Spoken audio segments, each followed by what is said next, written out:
नमस्कार। Something in between के 191 episode में आप सभी का स्वागत है। किसी अखबार की टैगलाइन है, सबकी खबर ले, सबकी खबर दे। जाहिर तौर पर खबर लेने और खबर देने दोनों का माध्यम पत्रकार है।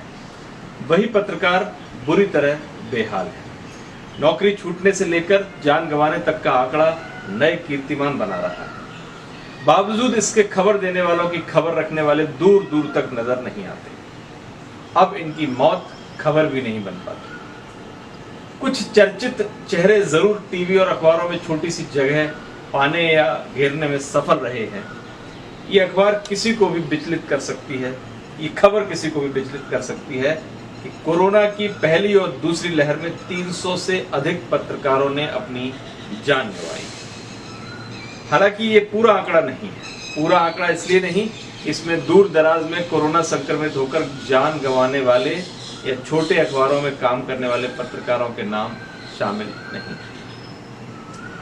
पत्रकारों की मौत का डाटा तैयार कर रही संस्था इंस्टीट्यूट ऑफ परसेप्शन की रिपोर्ट के मुताबिक कोरोना की दूसरी लहर में प्रतिदिन 3 पत्रकारों ने अपनी जान गंवाई। पहली लहर में पत्रकारों को अपेक्षाकृत कम नुकसान उठाना पड़ा। इस दौरान 56 पत्रकारों को जान गंवानी पड़ी, जबकि दूसरी लहर में 1 अप्रैल से 16 मई तक ही 171 पत्रकार अपनी जान से हाथ धो बैठे। संस्था के पास जान गंवाने वाले 300 से अधिक पत्रकारों के अलावा 82 पत्रकारों के और नाम हैं। संस्था फिलहाल इसकी अपनी ओर से पुष्टि कर रही है।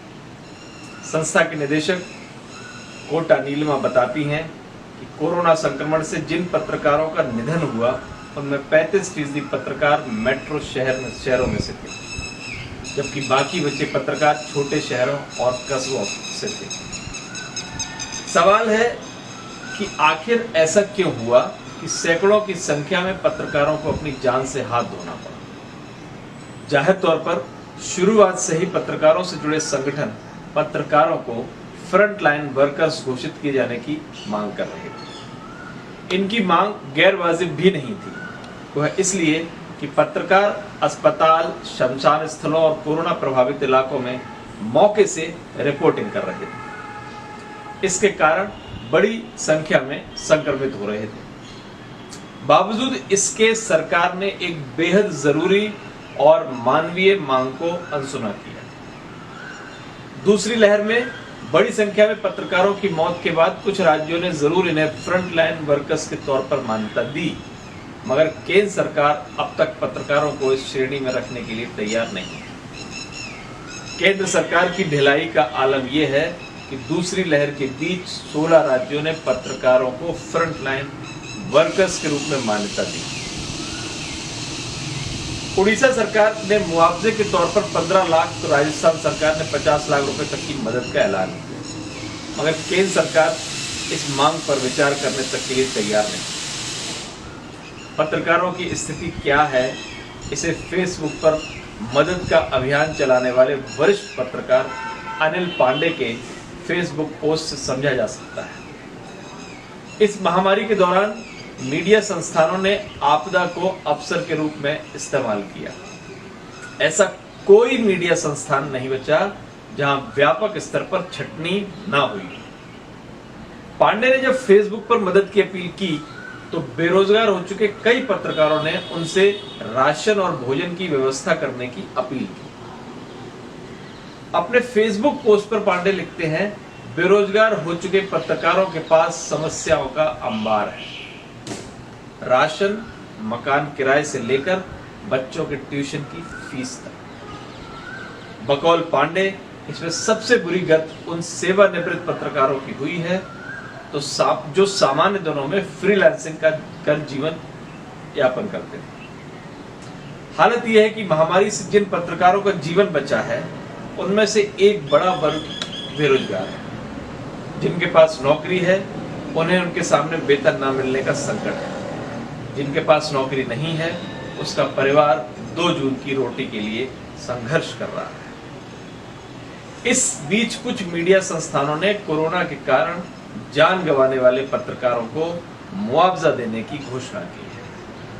हैरत यह है कि यह वही संस्थान है जिसने कोरोना काल में सबसे अधिक पत्रकारों को बेरोजगार किया है। जाहिर तौर पर मीडिया और पत्रकार वर्तमान व्यवस्था में संतुलन साधने का एक अहम माध्यम है। बेहतर लोकतंत्र के लिए इसे बचाए रखना जरूरी है।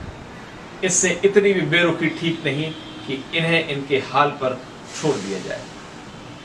संस्थान के प्रबंधन इन्हें कोरोना रिपोर्टिंग के नाम पर मौत के मुंह में तो डालें, मगर इनका जीवन बचाने की कोई व्यवस्था ना करें।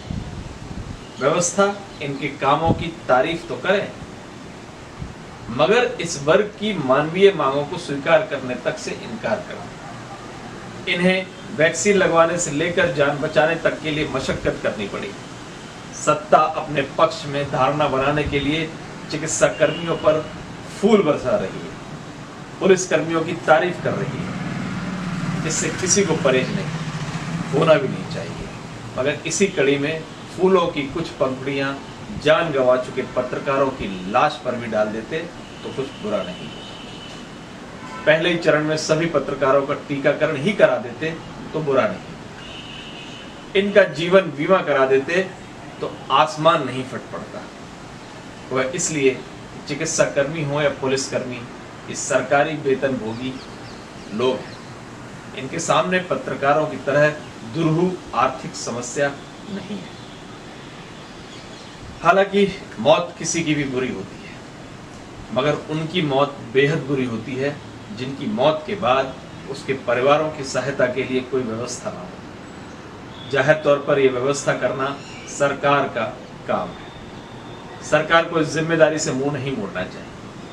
पत्रकारों की मौत तो महज एक आंकड़े के रूप में नहीं लिया जाना चाहिए। कुछ नजरें इनायत इस तरफ भी होनी चाहिए। नमस्कार।